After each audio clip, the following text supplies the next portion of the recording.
Hello everyone, आज के video में हम बीएससी सेमेस्टर 1 के मैथमेटिक्स ऑनर्स जितने भी स्टूडेंट्स कर रहे हैं उनके लिए ये टॉपिक बहुत ही ज़्यादा इम्पॉर्टेंट है, क्योंकि ये टॉपिक सेमेस्टर 1 में बहुत बार पूछा है। टॉपिक सेमेस्टर 1 में बहुत बार पूछा गया है। आप प्रीवियस ईयर क्वेश्चंस उठा के देख सकते हैं, ये टॉपिक आपको मिलेगा ही मिलेगा। तो देखिए क्या है, रैंक ऑफ द मैट्रिक्स, ये पूछ लिया जाता है। ठीक है, तो रैंक होता क्या है, किसी भी पर्टिकुलर मैट्रिक्स में कितनी नॉन जीरो रोज है। क्या कहा मैंने, किसी भी पर्टिकुलर मैट्रिक्स में कितनी नॉन जीरो रोज है, वो हमारा रैंक कहलाता है। जैसे मैट्रिक्स ए है हमारे पास, ये मैट्रिक्स, ठीक है, 1 2 3 3 रोज है, 1 2 3 3 कॉलम है, यानी ये मैट्रिक्स 3x3 ऑर्डर का है, राइट। तो इस मैट्रिक्स में कितने नॉन जीरो रोज है। नॉन जीरो रोज का मतलब मैं आपको बता देती हूँ। नॉन जीरो रोज का मतलब होता है कि उस पर्टिकुलर रो में सभी एलिमेंट जीरो नहीं होना चाहिए। चलिए इसको चेक करते हैं, इसका रैंक फाइंड आउट करते हैं। तो ये जो है फर्स्ट रो हमारा, क्या ये नॉन जीरो रो है? बिल्कुल है। ये सेकेंड वाला तो जीरो रो है। ये थर्ड वाला नॉन जीरो रो है, यानी R3, यानी R1 और R3 ही नॉन जीरो रो है। तो इसका रैंक क्या हो जाएगा, rank of matrix A is equal to 2, या फिर आप इसे row of A is equal to 2 भी लिख सकते हैं। अब चलिए मैट्रिक्स बी का रैंक फाइंड आउट करते हैं। ये first row non zero row है, ये सेकेंड रो भी नॉन जीरो रो है, और ये थर्ड रो भी नॉन जीरो रो है। क्योंकि यहाँ पे जीरो है, यहाँ पे जीरो है, यहाँ पे जीरो है, लेकिन ये एलिमेंट तो जीरो नहीं है। जीरो रोज उन रोज को कहते हैं जिसके सारे एलिमेंट जीरो हो, लेकिन इसमें तो एक जीरो नहीं है, तो ये भी नॉन जीरो में काउंट हो जाएगा। पहले इसका ऑर्डर लिख लेते हैं, 1 2 3, यानी इसमें 3 रोज हैं, और 1 2 3 4 कॉलम है, यानी ये मैट्रिक्स 3x4 ऑर्डर का है। तो नॉन जीरो रोज कितने हैं, 1 2 3 नॉन जीरो रोज हैं। तो रैंक ऑफ बी मैट्रिक्स का क्या हो जाएगा, 3, या फिर आप इसको row of B is equal to 3 लिख सकते हैं। तो अगर ऐसे ऑब्जेक्टिव में आ गया तो ये तो आप इजीली कर सकते हैं। आपको जस्ट याद रखना है नॉन जीरो रो, ठीक है, non zero row is equal to rank. Okay, ये चीज़ आपको याद रखना है। अब आइए देखते हैं कि 8 मार्क्स में कैसे किसी भी मैट्रिक्स में रो ट्रांसफॉर्मेशन का इस्तेमाल करते हुए हमें रैंक फाइंड आउट करना है, तभी हमें वो 8 मार्क्स मिल पाएंगे। तो आइए उसको करते हैं। रैंक फाइंड आउट करने के लिए ना आपको डिफरेंट मैट्रिक्स के ऑर्डर वाले मैट्रिक्स आपको मिलेंगे। तो उस सिचुएशन में आपको डिफरेंट पोजीशन में रो ट्रांसफॉर्मेशन करके, एक सेकेंड, डिफरेंट पोजीशन में आपको जीरो लाना होगा with the help of row transformation. तो वो कौन से पोजीशंस है यहाँ पर हम देख लेते हैं। पहला है 3x3 ऑर्डर का, अगर हमारे पास मैट्रिक्स हो तो आपको किस पोजीशन में जीरो लाना है, किसके हेल्प से, रो ट्रांसफॉर्मेशन के हेल्प से। तो 3x3 order which means 9 elements रहेंगे। तो आपको यहाँ पे इस पोजीशन में जीरो लाना है, इस पोजीशन में जीरो लाना है, और इस पोजीशन में जीरो लाना है, किसी भी हालत में, ठीक है। इसमें अगर आपने इस पोजीशंस में अगर आपने जीरो ला लिया तो बस रैंक निकल जाएगा, ठीक। उसके बाद हम क्या करेंगे, चेक कर लेंगे कि कितने नॉन जीरो रोज हैं और रैंक हम लिख देंगे। उसके बाद है देखिए 4x4 ऑर्डर का, ठीक है। सो 4x4 ऑर्डर के किस पोजीशंस में हम जो है जीरो लेके आएंगे, इस पोजीशन में आपको लाना है, इस पोजीशन में आपको लाना है, और इन पोजीशंस में आपको जीरो लेके आना है। अगर आपके पास 3x4 ऑर्डर का मैट्रिक्स हो तो किस पोजीशंस में आपको, किन किन पोजीशंस में आपको जीरो लेके आना है, आपको जीरो लेके आना है सेकेंड वाले रो के इस पोजीशन में, और थर्ड रो के इन 3 पोजीशंस में जीरो लेके आना है, अगर आपके पास 3x4 ऑर्डर का मैट्रिक्स हो तो। अभी आपको बहुत अच्छी तरीके से समझ में आने वाला है, क्योंकि हम एक मैट्रिक्स का रैंक निकालने वाले हैं with the help of row transformation, जो आपने क्लास 12th में मैट्रिक्स में पढ़ी थी, है ना।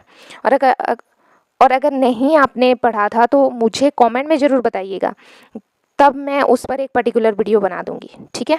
और यहाँ पे भी हम समझने की पूरी कोशिश करेंगे। चलो, 4x3 ऑर्डर का अगर हमारे पास मैट्रिक्स हो तो हमें यहाँ पे जीरो लेके आना है, उसके बाद इसके नीचे जस्ट, एंड उसके नीचे इन पोजीशंस में, ठीक है, आई होप आपने ये सारे नोट डाउन कर लिया होगा। अब हम एक पर्टिकुलर मैट्रिक्स का एग्जांपल लेके रैंक निकालते हैं with the help of yes of course row transformation guys. कैसे पूछा जाएगा, find the rank of the matrix. ठीक है, तो देखो इसका ऑर्डर क्या है 3/3। इसके लिए आपको याद रखना पड़ेगा 3/3 ऑर्डर के लिए किन पोजीशन में मैंने बताया आपको कि 0 लाना है, इस पोजीशन में, इसमें और इसमें। ठीक है, तो ये सेकंड रो है ना, रो 2, ये हमारा फर्स्ट रो है और ये हमारा थर्ड रो है ना। तो हमें सेकंड रो के फर्स्ट एलिमेंट को 0 बनाना है। यहाँ पर ध्यान देंगे, हमें ये हमारा फर्स्ट रो है, ये हमारा सेकंड रो है, ये हमारा थर्ड रो है। तो हमें इस पोजीशन में 0 चाहिए, यानी इसको हमें 0 बनाना है। रो 2 के फर्स्ट एलिमेंट को, इसको हमें 0 बनाना है। तो हम ट्रांसफॉर्मेशन कहाँ लगाएंगे, देखो ट्रांसफॉर्मेशन कुछ ऑपरेशंस होते हैं प्लस और माइनस और मल्टीप्लाई करके। ठीक है, तो देखो ये रो 2 के फर्स्ट एलिमेंट को करना है ना, तो हम यहाँ पर लिखेंगे रो 2 बराबर। अब ध्यान से देखो इसको हम कैसे 0 बना सकते हैं। 2 से अगर हम, ये 2 है तो 2 से अगर 2 को माइनस कर दें तो 0 हो जाएगा, है ना। तो कैसे करेंगे, देखो R2 R2, ठीक है, लिख लिया। R2 which means 2 minus 2 times of R1। 2 times of R1 मतलब इस पूरे R1 को 2 से मल्टीप्लाई कर देंगे। क्यों किया, क्योंकि हमें इससे माइनस करना है 2 को। तो अगर हम 2 टाइम्स ऑफ R1 करें तो इससे इसको भी 1 को भी 2 से मल्टीप्लाई करेंगे, तो 2 इंटू 1 क्या हो जाएगा +2, और इधर क्या है +2, और बीच में हमें माइनस चाहिए, तो 2 माइनस 2 क्या हो जाएगा 0 हो जाएगा। इसके कारण हमने ये वाला ट्रांसफॉर्मेशन लगाया। ठीक है, और इसमें लगाएंगे तो ये तो अफेक्टेड होंगे ही। तो चलो करते हैं। अब देखो रो 2 में ऑपरेशन लग रही है, देखो ये भी ध्यान रखना है, रो 2 में ऑपरेशन लगेगी तो रो 2 में ही चेंजेस आने वाला है, रो 1 और रो 3 में कोई चेंज नहीं आएगा।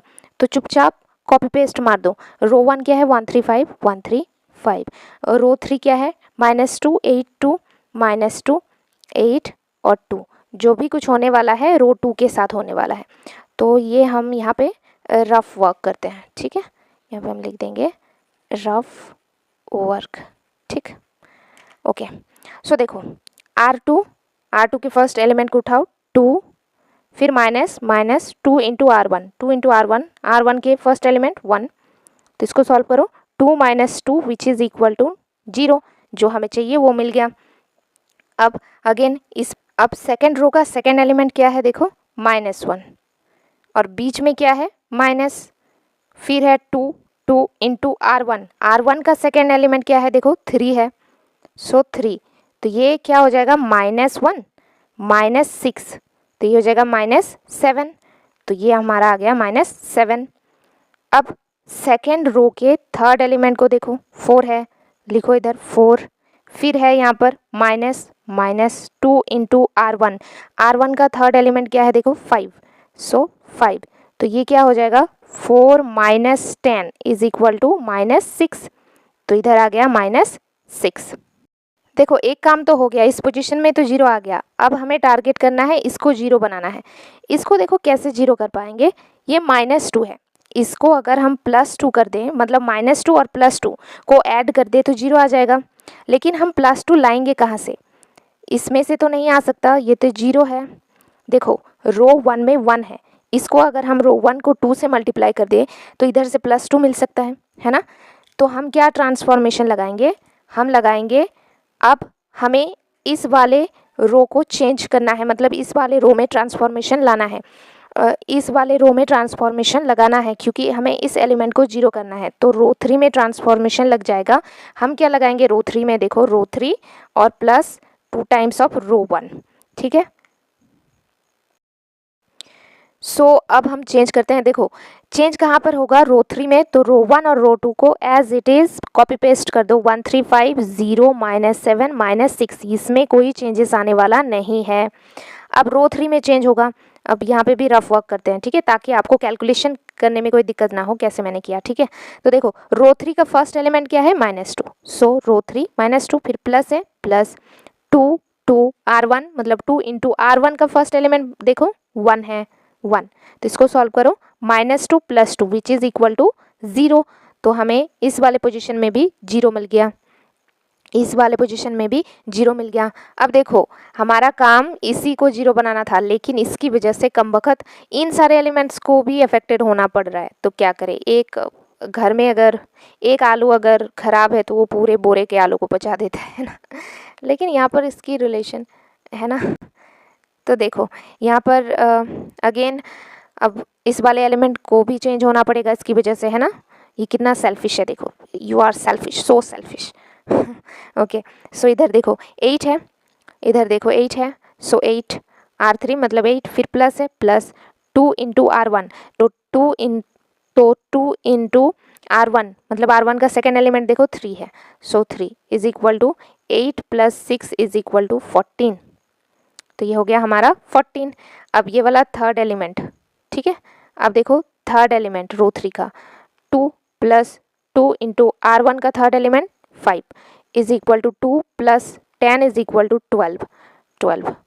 अब लास्ट हमारा टास्क बचा हुआ है, इसको जो है 0 बनाना है।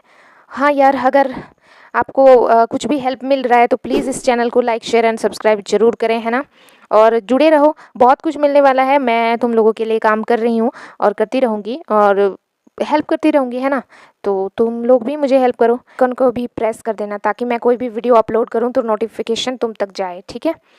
चलो अब इस वाले एलिमेंट को हमें 0 बनाना है। देखो इसको कैसे 0 बनाएंगे, 14 है ये, ठीक है। तो अगर हम 14 से 14 को माइनस कर दे तो 0 बन जाएगा, लेकिन हम और एक 14 लाएंगे कैसे, ध्यान देखो, कुछ तो गड़बड़ है, दया ढूंढो। देखो यहाँ पर मिल गया, -7 को अगर हम 2 से मल्टीप्लाई कर दे तो -14 बन जाएगा, और -14 और इस +14 को अगर हमने माइनस कर दिया, यानी अगर हमने प्लस कर दिया, है ना, तो प्लस इंटू माइनस माइनस ही होगा अल्टीमेटली। तो क्या हो जाएगा, 0 बन जाएगा। कैसे, अगेन हम रो 3 में ट्रांसफॉर्मेशन लगाएंगे। Row 3 equal to row 3 14 plus 2 times of क्या, रो 2, सो रो 2। चलो निकालते हैं। अगेन रो 3 में ट्रांसफॉर्मेशन मतलब रो 3 में चेंजेस आने वाला है, रो 1 और row 2 as it is copy paste मारो, 1 3 5 0 -7 -6, ठीक। अब देखो रो 3 में हमें जो कुछ भी करना है तो अगेन यहाँ पे रफ वर्क करेंगे। तो ये तो, और देखो याद रखना, ये जो तुमने 0 इतने मेहनत से बनाया है ना, ये नहीं चेंज होने वाला, ये चेंज मत होने देना, नहीं तो फिर ये चेंज हो जाएगा, फिर से बनाओगे क्या, ठीक है। तो मेक श्योर कि ये आपका 0 ही रहने वाला हो, मेक श्योर कि ये आपका 0 ही रहने चाहिए।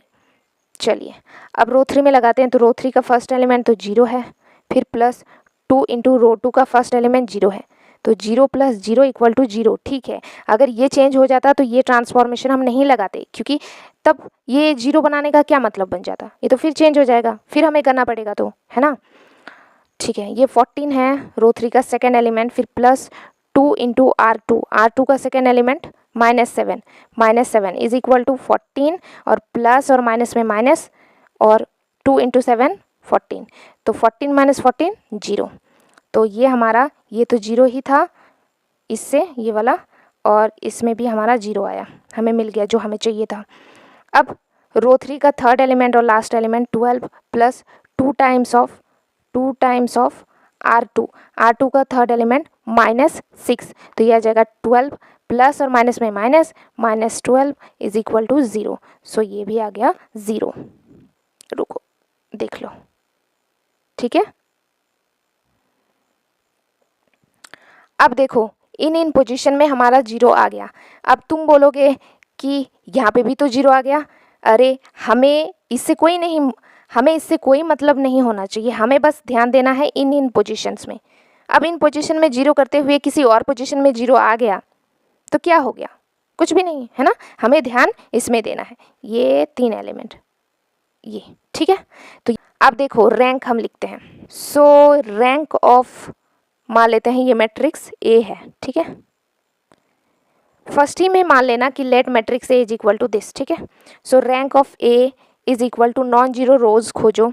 ये नॉन जीरो रो है, ये भी नॉन जीरो रो है, ये 0 रो है, क्योंकि इस रो में सभी एलिमेंट 0 है, तो 2 ही हमें नॉन जीरो रो मिला, यानी इस मैट्रिक्स का रैंक क्या हो जाएगा ठीक है, आई होप आपको समझ में आया होगा।